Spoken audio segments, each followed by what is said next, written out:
बिस्मिल्लाहिर्रहमानिर्रहीम, अस्सलाम वालेकुम। अली सलमान जी टीवी के तमाम नाजरीन को जी स्पोर्ट्स में खुश आमदेद कहता है कि जहाँ पर रोजाना रात 11:05 पर हम इस महफिल को सजाते हैं आपके लिए और बात करते हैं पाकिस्तान स्पोर्ट्स के हवाले से।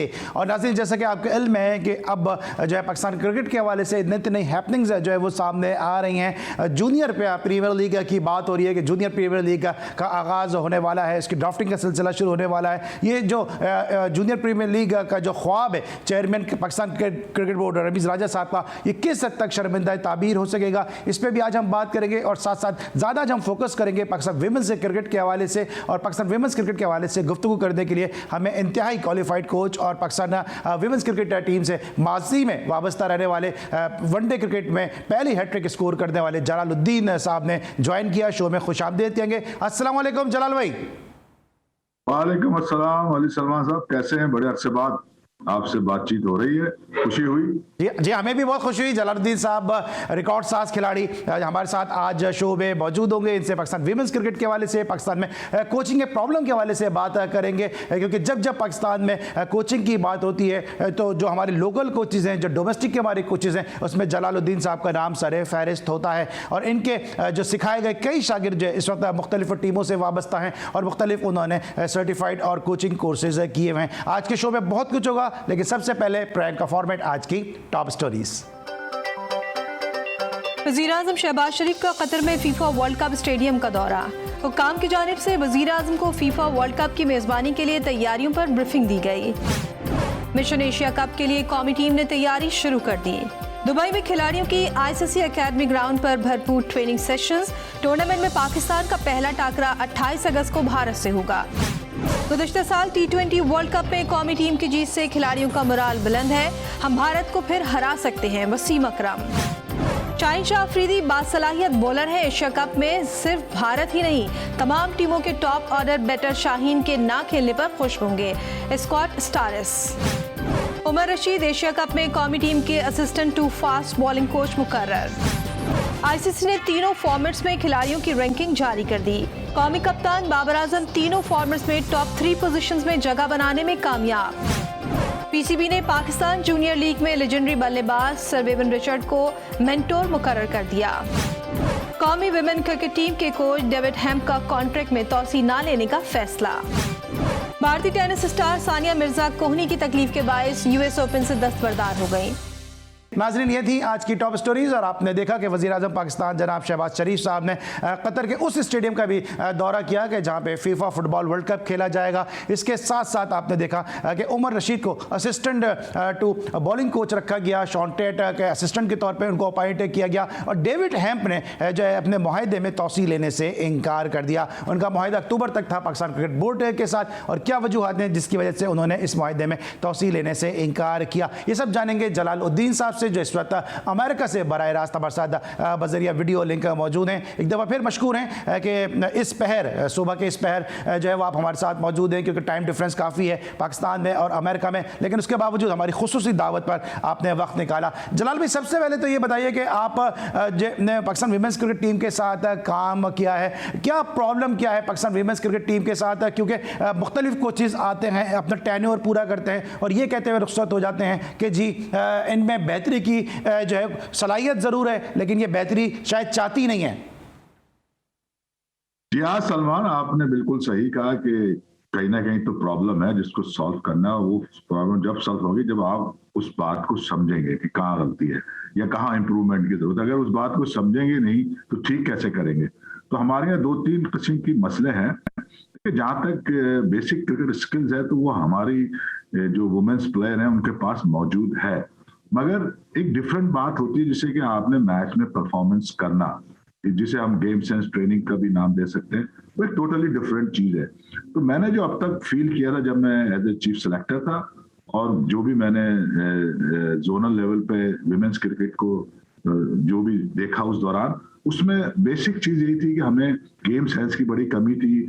और जो डायरेक्शन ऑफ द कोच थी, मैं नेशनल टीम की बात कर रहा हूँ, वो गलत डायरेक्शन में जा रहा था। जैसे मैंने देखा कि वो पावर हिटिंग पे काम कर रहे थे। अब पावर हिटिंग हमारी स्ट्रेंथ नहीं है।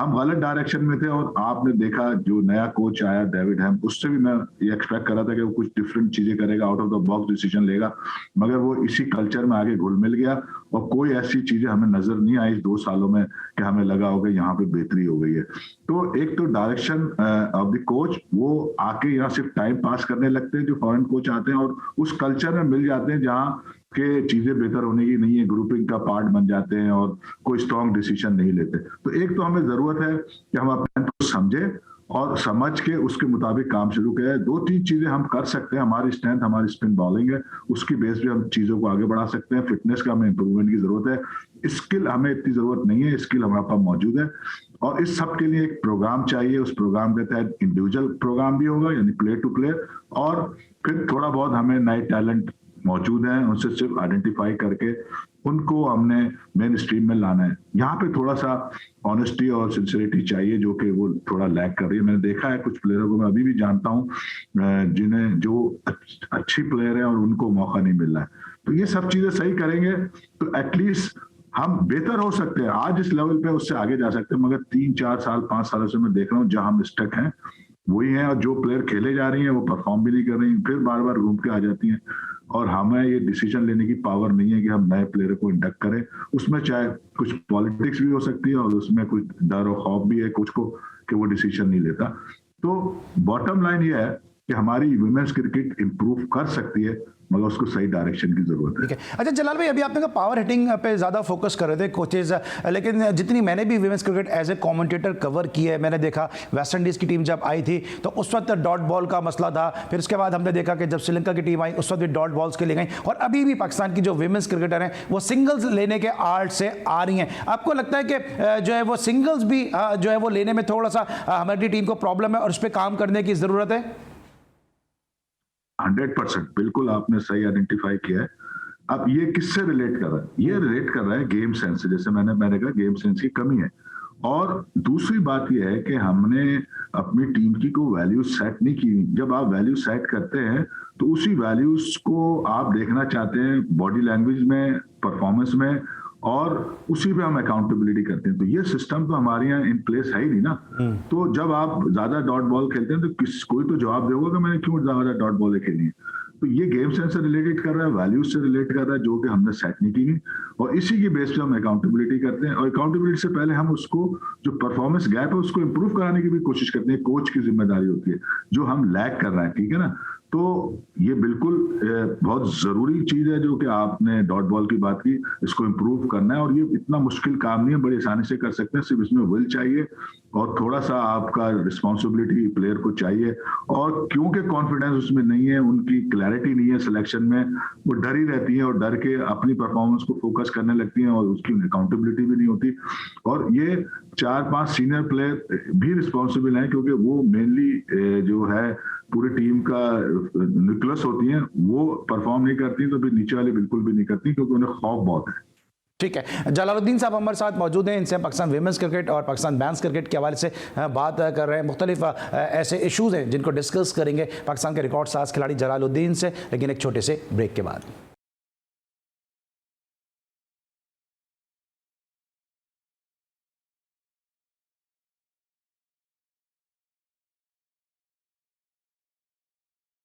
Welcome back after the break. और ब्रेक पर जाने से पहले हम जलालुद्दीन साहब से बात कर रहे थे पाकिस्तान विमेंस क्रिकेट के मसाइल के हवाले से और उनके सोल्यूशन के बारे में इनसे हम आज के शो में जानने की कोशिश करेंगे। जलाल भाई, एक जो चीज़ कही जाती है पाकिस्तान विमेंस क्रिकेट के हवाले से कि खिलाड़ियों का पूल कम है, आपने बड़े करीब से पाकिस्तान विमेंस क्रिकेट को देखा है, आपको लगता है कि वाकई खिलाड़ियों का पूल कम है या नए खिलाड़ियों को आगे आने ही नहीं दिया जा रहा? देखिए, पूल तो कम है, इसमें कोई शक नहीं है। बाकी हर दुनिया में भी मैंने देखा है बहुत सी टीमों में बहुत बड़ा पूल कहीं पे भी नहीं, मां सिवाय 1-2 जगह पे ना, इंग्लैंड ऑस्ट्रेलिया कह लें, वहां अदरवाइज पूल हर जगह कम है। इवन इंडिया में भी कम है पूल। मगर होता यह कि देखिए, जो पूल आपके पास है उसको आप इतना बेहतरीन कर लें कि वो आपको काम दे, क्योंकि प्लेयर तो 11 ही खेलने होते हैं ना। आप इंडिया को देखें, उन्होंने काफी इंप्रूव किया हर चीज, हर एरिया में। तो हम भी अपने जो अवेलेबल पूल है उसको हम इंप्रूव कर सकते हैं।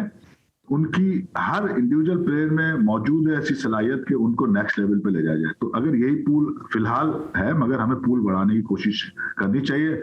मुझे याद है जब मैं था तो हमने 5 जोन बनाए थे, उन जोन में हमने एकेडमीज भी लगाई थी और उनके प्रोग्राम भी रन करना शुरू कर दिए। उसमें से भी कुछ टैलेंट आज पाकिस्तान टीम में खेल रहा है। तो चाहिए डायरेक्शन, विल चाहिए और एक कंसिस्टेंसी चाहिए अपने प्रोग्रामों में। तो पूल भी बढ़ सकता है, क्योंकि अब काफी मैंने देखा है कि इंटरेस्ट बढ़ता जा रहा है लड़कियों में। आपको आइडेंटिफाई करना है सही ऑनेस्टी से। असल में थोड़ा सा ये जरूर, मैं बार बार लफ्ज ऑनेस्टी इस्तेमाल करूंगा, इसमें होता यह है कि आप अच्छी लड़कियों को बार दफा सिर्फ पर्सनल लाइकिंग और डिसलाइकिंग की वजह से छोड़ जाते हैं। ऐसा नहीं होना चाहिए। मैंने काफी प्लेयर पिंडी में भी आइडेंटिफाई किए, लाहौर में भी किए थे, और कराची में तो जाहिर में रहता था तो वहां मैं ज्यादा आइडेंटिफाई कर लेता था प्लेयर। वो आज पाकिस्तान में खेली। सना, फातिमा सना की बात होगी, कहाँ से आई है फातिमा सना? तो शुरू इसने हमारे यहाँ से की, रामिन शमीम थी, अरूप शाह थी, ये सारी लड़कियां हैं जो जिन्हें बल्ला पकड़ना नहीं आता था, वो 2-3 साल में अच्छी हो गई। तो टैलेंट आइडेंटिफाई करना एक अलग काम है और उसके साथ साथ फिर आप उनको करें। पूल बढ़ सकता है, अगर नहीं भी अभी फौरी बढ़ सकता, जो अवेलेबल सेकेंड टियर में मौजूद है उनको बेहतर किया जा सकता है, और जो मेन स्ट्रीम में प्लेयर है उनमें अभी बहुत गुंजाइश है उनको बेहतर करने की, तो उससे टीम की परफॉर्मेंस बेहतर हो जाएगी। ठीक है, अभी पाकिस्तान क्रिकेट बोर्ड ने एक ओपन ट्रायल भी किए थे खवातीन खिलाड़ियों की तलाश के सिलसिले में। उसके हवाले से भी कोई पेशरफ्त सामने नहीं आई कि उससे कितना टैलेंट सामने आया। और साथ साथ एक जो बड़ी प्रॉब्लम नजर आ रही है, जिस तरह भी आपने खुद भी कहा कि जो प्लेयर हैं उनको जाती पसंद नापसंद की बुनियाद पर बाहर कर दिया जाता है। प्राइम केस है माहम तारिक का। माहम तारिक पाकिस्तान की टीम में आई, तेज रफ्तार बॉलर थी, फिर ड्रॉप कर दी गई, फिर उनकी फिटनेस के ऊपर बहुत सारे सवालात हुए। फिर और भी इस तरह गुलाम फातिमा है, उनको इतने मौके नहीं दिए जाते, और भी ऐसी प्लेयर हैं जो शायद सिस्टम का हिस्सा नहीं है, उनको मौके नहीं दिए जाते। तो आपको लगता है कि ये तमाम जो मसाइल हैं, ये जो है असल जो है वो जड़ बने हुए, जिसकी वजह से सुधार पैदा नहीं हो रहा? जी हाँ, बिल्कुल। इसमें जब आपने माम तारिक की बात की, तो मैं खुद भी उस वक्त सिलेक्टर था जब मैंने श्रीलंका में सिलेक्ट करके ले गया। उस वक्त जो कैप्टन थी बिस्मा मारूफ, उन्होंने बिल्कुल क्लियरली कह दिया कि जी मैं इसको नहीं खिलाऊंगी, और वही वो उसने नहीं खिलाया। इसकी रिपोर्ट मैंने बोर्ड को करी इन राइटिंग, मगर बोर्ड ने कोई एक्शन नहीं लिया। तो हमें जरूरत है जो ग्रुप है उसको, जो कि अब ऑलरेडी वीक हो गया है, और इन फ्यूचर आई होप के जी बहुत बेहतरी आ जाएगी इसमें। तो यहाँ पे जो अच्छा है उसको मौका। जो आपने गुलाम फातिमा की बात की, वो श्रीलंका टूर पे गई, उसकी बहुत वाह कर रही थी और वो सीनियर लोग भी कर रही थी। अचानक उससे नाराज हो गई और उसको ड्रॉप कर दिया। फिर अरूप शाह आ गई, अरूप शाह भी अच्छी प्लेयर थी। जब उस वक्त कोच चाहता नहीं था उसको खिलाना, ये तो बहुत छोटी है, बाद में खुद उसने खिलाया। तो डिले करना भी गलत है, और जो सीनियर प्लेयर है उनका रोल पॉजिटिव नहीं है पाकिस्तान वुमेन्स टीम में, ये मैं कई दफा कह चुका हूं, और उसको सही करने की जरूरत है। वो सही हो सकता है। इसलिए जो आपने बात करी माम तारिक की, इसी तरह और प्लेयरों के साथ ये होता रहा है कि आज बहुत अच्छी और कल अचानक खराब। ऐसे कैसे हो सकता है? जब आप एक प्लेयर को आइडेंटिफाई कर लेते हैं टैलेंट, और उसको अपॉर्चुनिटी नेशनल लेवल पे दे देते हैं, इंटरनेशनल लेवल पे, तो उसको फिर आपको सपोर्ट करना चाहिए। हमारी ये है कि जी वो मॉडलिंग कर लेती है तो हमें अच्छी नहीं लग रही, वो फलाना चीज है, तो वो ज्यादा सोशल मीडिया पे आती है तो मैं उसको नहीं खेलने दूंगी, और फलाना, इस तरह की बातें मैंने सुनी है अपने खुद कानों से। तो ये चीजें सही नहीं है। ये जो क्रिकेट प्रोफेशनल होना होता है उसमें हर चीज को आपको लेके चलना होता है, और पर्सनल इश्यूज पे नहीं जाना चाहिए। तो ये खराबियां हैं। तो जलाल भाई कैसे जो ये जो बच्चियां हैं, मैं तो बच्चे ही कहूंगा, छोटी उम्र में आती हैं पाकिस्तान की टीम में, ये कैसे इतनी स्ट्रांग हो जाती हैं कि कैसे ही किसी कोच को सारे के सारी मिलकर हटा सकती हैं? आमिर इकबाल बड़ा अच्छा काम कर रहे थे, आप मुझसे बेहतर आमिर इकबाल की स्किल्स को जानते हैं। आप ही का तरबियत याफ्ता वो लड़का है, और अब वो जाके यूएई में वो कोचिंग कर रहा है, यहाँ से विमेंस टीम से उसको हटा दिया गया। इससे पहले बासित अली के बारे में कह दिया गया कि जिनकी कोचिंग में जो है वो पहली सेंचुरी नैन आबदी ने बनाई स्कॉटलैंड के खिलाफ, आयरलैंड के खिलाफ, उनको हटा दिया गया। उन पे बहुत सारे इल्जामात लगाए गए, ऐसे इल्जामात लगाए गए कि जिनको शायद मैं इस वक्त यहाँ बयान भी नहीं कर सकता हूँ कि कैसे स्ट्रांग हो जाती हैं। फिर कहा जाता है कि जी ये फला अगर प्लेयर सेंचुरी बनाए तो कप्तान का हुक्म है कि उस पर खड़े होकर तालियां नहीं बजानी है। तो ये सारी बातें क्या कोच हैंडल नहीं कर सकते हैं, या पाकिस्तान क्रिकेट बोर्ड इतना ज्यादा इन 5-6 के टोले के आगे इतना ज्यादा मजबूर है? एग्जैक्टली। देखें, अगर आपको बोर्ड सपोर्ट नहीं कर रहा है तो फिर आप वीक हो जाते हैं, और जो कि लड़कियां थी, जो कि परफॉर्मर थी, उनकी सुनी जा रही है और वन साइडेड सुनी जा रही है। तो फिर ये सारी चीजें आपने आमिर इकबाल का किया, वो वेरी हार्ड वर्कर और एक अच्छा फील्डिंग कोच था, और उसने कराची में भी बहुत काम किया। उसको अननेसेसरीली इल्जाम लगा के हटा दिया। मुझ पर भी इल्जाम लगाया गया जी कराची की लड़कियों को सपोर्ट करते हैं और ये वो फलाना, जो कि अदर देन क्रिकेट बात होती है। जब लड़कियां किसी की शिकायत कर रही होती हैं तो क्रिकेट रिलेटेड शिकायत नहीं होती, जबकि दूसरी होती है जो कि एक यहाँ पे कल्चर है कि जी लड़कियों के साथ आपका रवैया इस तरह का होना चाहिए। जाहिर है रवैया तो आप जब जेंडर कोचिंग कर रहे होते हैं ना, आपको पता है कि मर्दों के साथ कैसे कोचिंग करनी है, वुमेन्स के साथ कैसे करनी है, हमने ये ट्रेनिंग ली हुई है। तो स्ट्रांग इस वजह से होती है कि बोर्ड बैकअप में नहीं होता। अब जब मैं चीफ सेलेक्टर था तो मुझे वो सपोर्ट नहीं मिल रही थी बोर्ड से ना, मैं उनको अगर कोई चीज एक्सप्लेन भी करता था तो अल्टीमेटली जो लड़कियां कहती थी वो सुन ली जाती थी। कभी उन्होंने बैठ के एक तरह से उस चीजों को सॉल्व करने की कोशिश नहीं की। तो अगर हम बैठे हैं, चाहे वो लड़कियां की कंप्लेंट हो या हमारी कोई कंप्लेंट हो या हम चीजों को सॉल्व करना चाह रहे हो, तो ये डिस्कशन के साथ बैठ के हो सकता है। एक वहां से सुन ली बात किसी की, उस पर अमल करना शुरू कर दिया। अगर कोच कुछ कह रहा है तो उसको अगर नहीं सुनना तो नहीं सुन रहा, तो इससे क्या होता है, गैप आ जाता है, जिसे हम कम्युनिकेशन गैप कहते हैं। उसकी वजह से ये खराबियां पैदा हो रही है। वन साइडेड सुना जाता है, जाहिर लड़कियों को थोड़ी हमदर्दी मिलती है, एक नेचुरल है, उसकी वजह से उनको एडवांटेज होता है। और 4-5 लड़कियां जो उस वक्त स्ट्रांग थी, जो परफॉर्मर थी, उनकी जो कहना चाहिए वो सपोर्ट जो जूनियर को थी ना, वो नहीं थी जो होनी चाहिए थी। एक लीडर के तौर पर हमने इमरान खान को देखा था, जब वो सपोर्ट, जब वो प्लेयर को, किसी को यंग को या नए प्लेयर को लेते थे उसको सपोर्ट करते थे। ये चीज मुझे मिसिंग नजर आई लड़कियों के कैंप में ना। तो चीजें सही हो सकती हैं कम्युनिकेशन से with the support of board, और बोर्ड लॉजिकली दोनों की सुने। अगर कहीं कंप्लेंट है, वन साइडेड नहीं होना चाहिए। सही।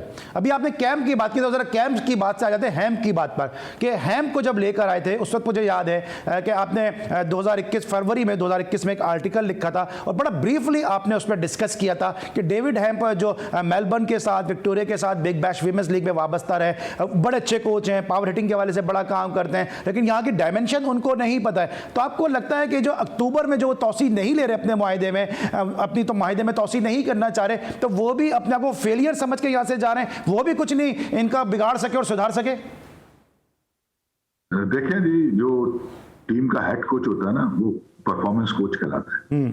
उसका काम पहला और मैंडेटरी काम ये कि टीम परफॉर्म करे। अब जाहिर है जब आपकी परफॉर्मेंस इंटरनेशनल लेवल पे, आपने देखा कि डेविड हैम के पीरियड में नहीं, हालांकि मैं जब वो आया था मैंने उसको सपोर्ट किया था।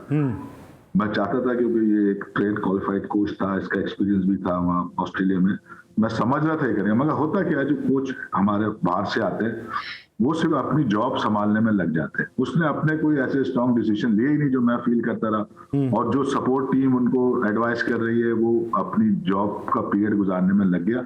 मैंने उस वक्त भी आर्टिकल में लिखा था कि इसको out of the box strong decision लेने होंगे, टीम कल्चर डेवलप करना होगा, और खास तौर से जो यहाँ का एनवायरनमेंट है उसको समझने की जरूरत है। वो हमारा डिफरेंट है बाकी दुनिया से। अगर उसका एक्सपीरियंस उसको नहीं है, उसको अगर वो समझ नहीं सका तो फेलियर हो जाएगा। तो एग्जैक्टली यही हुआ है। आप डेविड हैम की जो परफॉर्मेंस देखें, अभी कॉमनवेल्थ गेम भी देख लें और हर जगह देख लें, बहुत ही पुअर परफॉर्मेंस इंटरनेशनल लेवल पे है, और ना ही कोई डेवलपमेंट साइड पे बहुत ज्यादा नए प्लेयर आ सके। तो मैं समझता हूँ कि ये उसका फेलियर है, और वो जा रहा है तो उसको सही जा रहा है, वो डिलीवर तो नहीं कर सका था। अच्छा, सही तो जा रहे हैं, मुझे ब्रेक लेना होगा, मुझे जरा क्विकली बता दीजिएगा कि वो सही तो जा रहे हैं, लेकिन अब क्या आपके ख्याल में जो एक्सपीरियंस था फॉरेन कोच का विमेंस क्रिकेट के हवाले से, ये सक्सेसफुल हुआ या ये फेलियर हुआ? और अब पाकिस्तान क्रिकेट बोर्ड क्या लोकल कोच की तरफ जाएगा, एक दफा फिर जो है उसकी कोशिश ये होगी या अप्रोच होगी कि फॉरेन कोच की तरफ जाए? देखिए, फॉरेन कोच का हमने एक्सपीरियंस कर लिया, अटर फेलियर ही हो गया ना, पहले भी फेल हुआ और ये वाला भी फेल हो गया। तो अब इसको तो आपने करना है, और आप पाकिस्तान टीम में भी देख लेंगे, अब चेंज आ गया, हम अपने लोकल कोचेज रखते हैं। पहली बात यह है कि जिस कोच को भी रखा जाए उसको बोर्ड की फुल सपोर्ट चाहिए, और वो सपोर्ट इस लिहाज से चाहिए कि जो ऑनेस्टी से वो कोई बात कहे कि उसको सुना जाए, और वुमेन्स की भी सुनी जाए। कोई मैं उसको ये नहीं कह रहा कि उनकी ना सुनी जाए, और उसके बाद जो भी सही बात है उस पर चलने दिया जाए। तो मैं तो यही कहूंगा कि अभी लोकल कोचेज हमारे अच्छे हैं, और हम चीजों को हैंडल कर सकते हैं, हम यहाँ का कल्चर समझते हैं, एनवायरनमेंट हमें पता है, मगर सपोर्ट चाहिए। अगर बोर्ड सपोर्ट नहीं करेगा तो फिर अल्टीमेटली होल्ड फिर लड़कियों का हो जाएगा, होना नहीं चाहिए, और अगर हो जाएगा तो फिर रिजल्ट अच्छे नहीं आएंगे, क्योंकि आपको एक डायरेक्शन देके उस पर अमल कराना है, उसमें आपने अकाउंटेबिलिटी भी करनी है एट सर्टेन स्टेज। नॉट शुरू से कोई आप अकाउंटेबिलिटी नहीं करेंगे, मगर आप अपॉर्चुनिटी देंगे, उसके बाद उनको सही करने की भी कोशिश करेंगे और फाइनली आपको जो टारगेट सेट किए इंडिविजुअल एंड टीम टारगेट उसको मीट कराना हेड कोच का काम है। ठीक है, हेड कोच का काम है उसको सही कराना। जलालुद्दीन साहब इन दिनों अमेरिका में ह्यूस्टन में मुकीम है, वहाँ पे खवातीन की क्रिकेट टीम की कोचिंग कर रहे हैं। मूसा क्रिकेट स्टेडियम में इनके कैंप्स जारी हैं। इनसे हम ब्रेक के बाद ज़रूर जानेंगे कि अगर यहाँ पे Pakistan cricket board local coach की तरफ जाता है तो क्या ये अवेलेबल हैं मुल्क कौम की खातिर, क्या ये अमेरिका में जो कोचिंग की मसरूफियात है उनको छोड़ के पाकिस्तान आ सकते हैं या नहीं, ये जानेंगे हम इनसे एक छोटे से ब्रेक के बाद।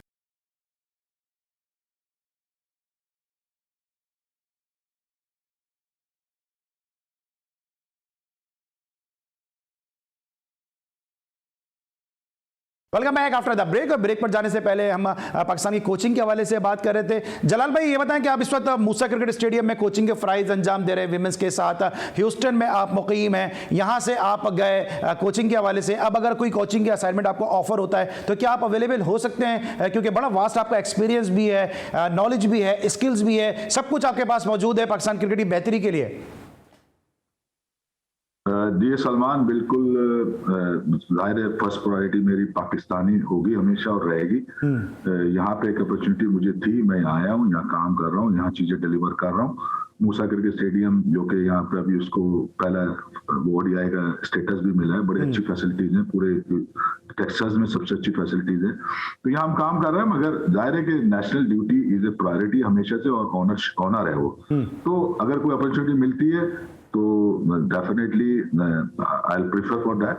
अच्छा जलाल भाई ये बताएं कि अब बहुत सारे जो मैन क्रिकेटर हैं जैसे समी असलम हो गए, हमाद आजम हुए, रमीज आजाद जूनियर हुए, ये अमेरिका शिफ्ट हो गए क्रिकेट खेलने के लिए यहाँ के सिस्टम से मायूस होकर। क्या विमेन क्रिकेटर ने भी आपको अप्रोच की है इस तरह से है कि वहाँ पे आप टीम को देख रहे हैं तो उनके लिए जगह बन सके? देखिए ये एक नॉन टेस्ट प्लेइंग कंट्री है, जहाँ तक आपने बात की तो इसमें तो मेंस प्लेयर हैं और जो वुमेन से टाइम टू टाइम कांटेक्ट करती रहती है। मगर आपको बताता चलूं अभी यहाँ वो प्रोफेशनलिज्म की कमी है, खासतौर से वुमेन्स में तो अभी है ही नहीं। इंटरनेशनल लेवल और नेशनल लेवल पे भी लड़कियां खुद बेयर करती हैं अपने एक्सपेंसेस।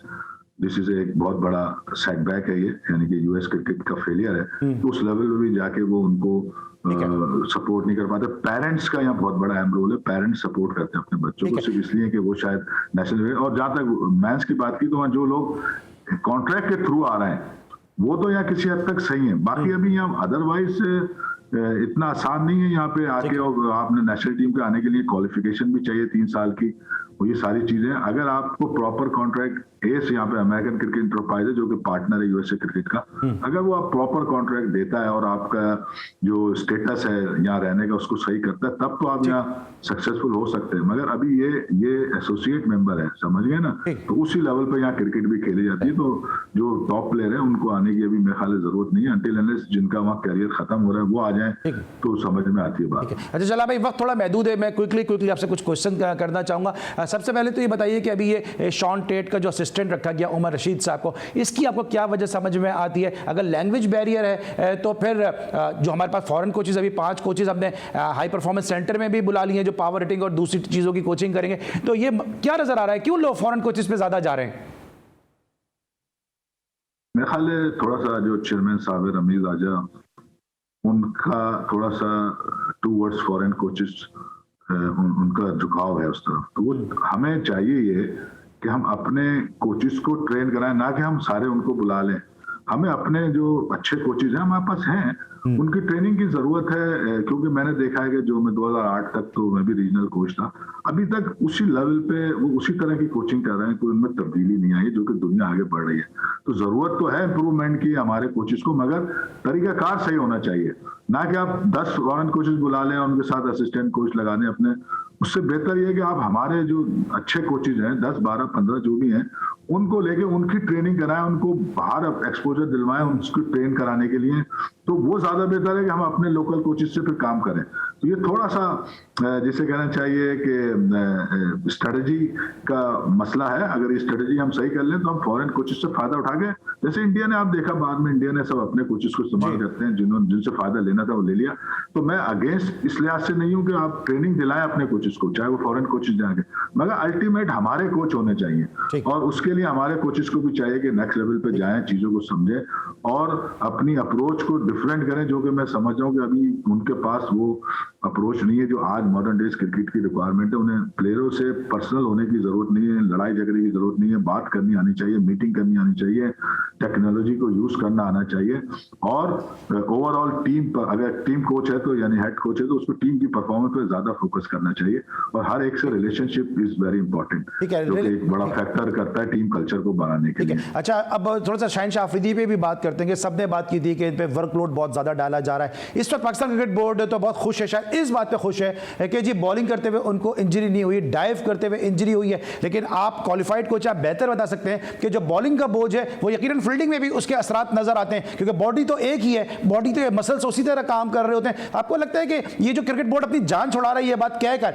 कि जी डाइव करते हुए उसको इंजरी हुई है, बॉलिंग करते हुए नहीं हुई, तो इसमें किस हद तक सदाकत है या इसमें किस हद तक जो है बात गलत है? देखिए, इंजरी तो आप इसे पार्ट ऑफ द गेम हो सकती है, आपको बॉलिंग करते हुए हो सकती है, बैटिंग करते हुए और फील्डिंग करते हुए। इंजरी को आप इस तरह डिफाइन नहीं कर सकते कि इस वजह से हुई है।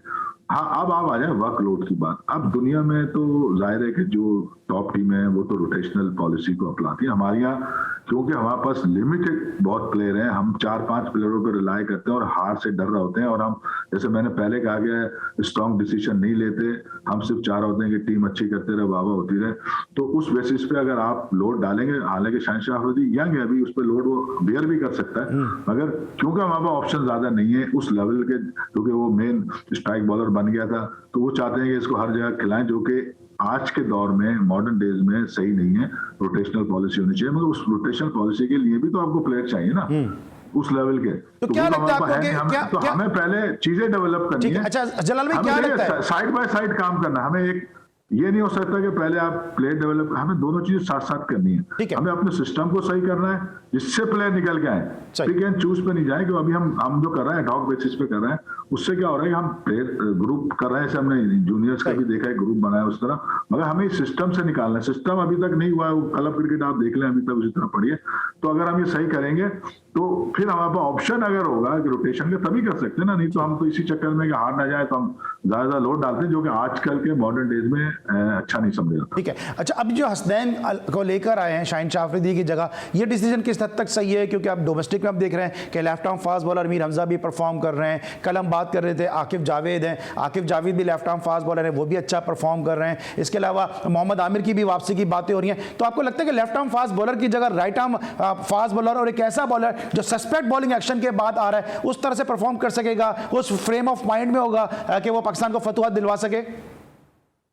देखिए, मोहम्मद हसनैन जो है वो तो क्रिकेट खेल चुके इंटरनेशनल लेवल पे, और क्योंकि सस्पेक्ट एक्शन की वजह से गए थे और उन्हें अगर वो एक्शन इंप्रूव कर लिया, जो कि मैंने देखा खेलिए क्रिकेट, शायद काउंटी क्रिकेट खेल रहे थे कहीं, तो उनका एक्शन इंप्रूव होने से उनकी इफेक्टिवनेस अगर वही है या 19-20 भी सफर किए तो फिर डिजर्विंग तो वो है।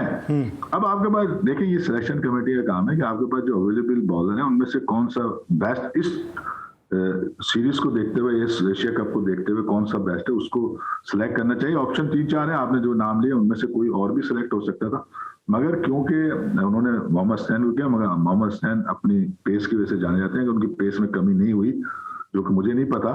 तो डिजर्विंग तो वो अपनी जगह है, क्योंकि वो तो टीम का हिस्सा थे, सिर्फ उसकी वजह से हटे कि वो सस्पेक्ट एक्शन की वजह से हटे थे। तो अगर उन्होंने वो एक्शन अच्छा कर लिया और पेस पे फर्क नहीं पड़ा, तो मैं समझता हूँ कोई सिलेक्शन का बुरा नहीं है। ये जरूरी नहीं होता कि लेफ्ट आर्म की जगह लेफ्ट आर्म आए और राइट आर्म की जगह राइट आर्म आए, डिपेंड करता है कि बेस्ट अवेलेबल प्लेयर कौन सा है। अगर वही बेस्ट अवेलेबल है तो सही है। ठीक है जलाल भाई, अब इंडिया आप गए, ज़हीर अब्बास साहब की क़यादत में मुझे याद है, और वहाँ पे आपने पहला टूर पाकिस्तान की तरफ से इंडिया का ही किया था, और अब इंडिया पाकिस्तान का मैच 28 अगस्त को। इंडिया का लास्ट जो हमारा इनकाउंटर हुआ उसमें इंडिया को पाकिस्तान ने 10 विकेटों से T20 में शिकस्त दी, वो उसको रिवेंज गेम के तौर पर लेगा। ऑन पेपर सब कह रहे हैं पाकिस्तान की टीम काफ़ी मजबूत है, अब अच्छे यूनिट में ढल चुकी है। इंडिया पाकिस्तान 28 अगस्त का मैच आप किस तरह देख रहे हैं? देखिए, मैं तो लास्ट जो जीते थे पाकिस्तान वो भी मैं उस वक्त भी मैं इंडिया के फेवर में था। उसकी एक रीजन है, मैं कोई इसलिए वजह से नहीं था कि मैं पाकिस्तान के खिलाफ था, मैं रीजंस की वजह से था, क्योंकि आपने देखा था उस वक्त कितनी चेंजेस एंड वक्त पे हुई, कोच भी चेंज हुआ, तो ये सारी चीजें टीम की खराबी की तरफ ले जाती है टीम को। बहरहाल वो क्योंकि ये T20 फॉर्मेट है और उसमें छोटी बड़ी टीम का फर्क खत्म हो जाता है, एक ही प्लेयर भी जाता है। हमारे पास हम 3-4 प्लेयरों पे ही चल रहा है। बैटिंग में तो आपको पता है बाबर आजम, रिजवान, यही मेन प्लेयर है। हम इसलिए मेन कह रहे हैं कि जो कंसिस्टेंट होता है उसे हम क्वालिटी प्लेयर मानते हैं। बाकी नीचे भी प्लेयर हैं मगर वो कंसिस्टेंट नहीं है, आप उन पर रिलाय नहीं कर सकते। जिसमें कि मैं समझता हूं कि आपने आसिफ अली हैं, खुशदिल हैं, ये सब अपनी जगह T20 के फॉर्मेट के, मगर इन पे आप रिलाय नहीं कर सकते। इसलिए अगर आप कंपैरेटिवली इंडिया टीम देखें वो हमसे बेहतर है आज भी। अब T20 क्योंकि मैं आप डिसाइड नहीं कर सकते कि वाकई एक प्लेयर से क्योंकि टीम जीत जाती है, क्योंकि हम जो वो वाला मैच इंडिया से जीते थे वो शहनशाह अफरीदी का पहला ओवर था जी, उससे सारा कुछ कॉम्प्लेक्शन चेंज हुआ, प्रेशर भी पाकिस्तान से रिलीज हुआ। जी जनाब, जलालुद्दीन साहब अपने ख्यालात का इजहार कर रहे थे और हमें उम्मीद है कि जो वीमेंस क्रिकेट के हवाले से जो उन्होंने शेर हासिल गुफ्तगू की है उससे बहुत सारे जो मामला क्लियर हुए होंगे कि पाकिस्तान वीमेंस क्रिकेट के हवाले से मसाइल क्या है, क्यों कर डेविड हैम जो है वो यहाँ पर कामयाब नहीं हो सके और जो पाकिस्तान की टीम का जो रिजल्ट है वो हस्बे मंशा नहीं हासिल हो सका। साथ साथ जलालुद्दीन साहब का ये भी कहना था कि चूँकि वनडे क्रिकेट है इसलिए वो इंडिया को इस हवाले से एज देंगे कि उनकी टीम में कंसिस्टेंसी के साथ परफॉर्म करने वाले प्लेयर मौजूद हैं। हमें उम्मीद है हमारी आज की कोशिश और काविश आपको पसंद आई होगी। जलालुद्दीन साहब के हम इंतहाई मशकूर हैं कि इस पहर अमेरिका में वो मौजूद हैं, हमारे साथ मौजूद थे और वक्त निकाला उन्होंने जी स्पोर्ट्स के लिए। इंशाल्लाह कल रात एक दफ़ा फिर आपसे पूरी प्रोडक्शन टीम के साथ मुलाकात होगी। अली सलमान को इजाज़त दीजिए, अपना बहुत ख्याल रखिए, अल्लाह हाफ़िज़।